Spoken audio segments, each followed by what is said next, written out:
अगर आप भी चाहते हैं डीजे उमेश का गाना सबसे पहले आप तक पहुंचे, तो लाल बटन को दबाना न भूलें और हाँ, बेल आइकन को जरूर दबाएं।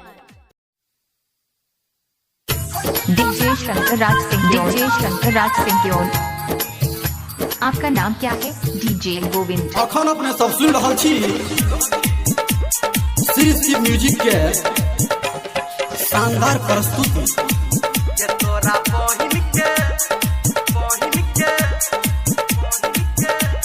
Music by DJ Gururaj.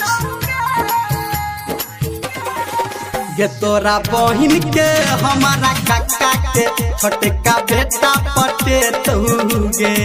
गे तोरा बहिन के हमारा काका के छोटका बेटा पटे तूगे। गे तोरा हम पटेबो छौड़ी अपना बनबो, तोरा हम पटेबो छौड़ी अपना बनबो, तोरा कियो ने सते तूगे।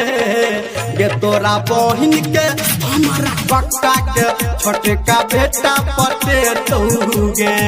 गे तोरा बहिन के हमारा काका के छोटका बेटा पटे तूगे।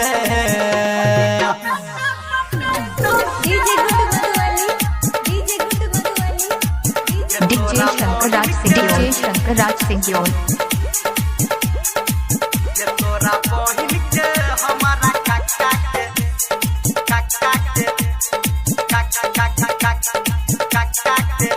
डीजे शंकरराज सिंह की ओर।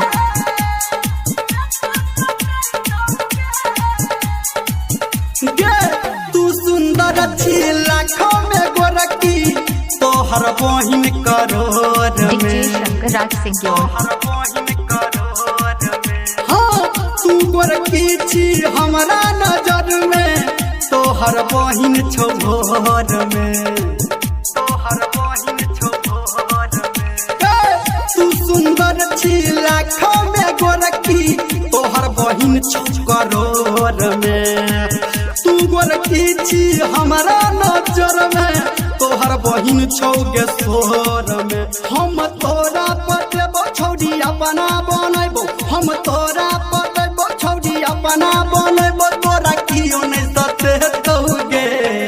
गे तोरा बहिन के हमारा काका के छोटका बेटा पटै तौगे। गे तोरा बहिन के हमारा काका के छोटका बेटा पटै तौगे।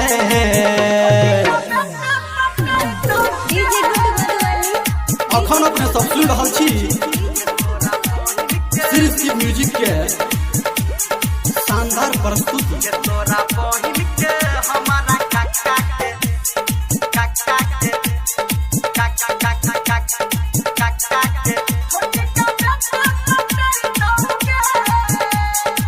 डीजे शंकरराज सिंह की ओर।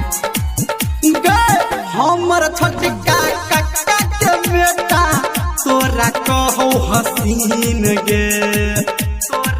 डीजे शंकरराज सिंह की ओर। हाँ राइटर संटू तोरा बहिन के कर छौ छौड़ी पसीन गे।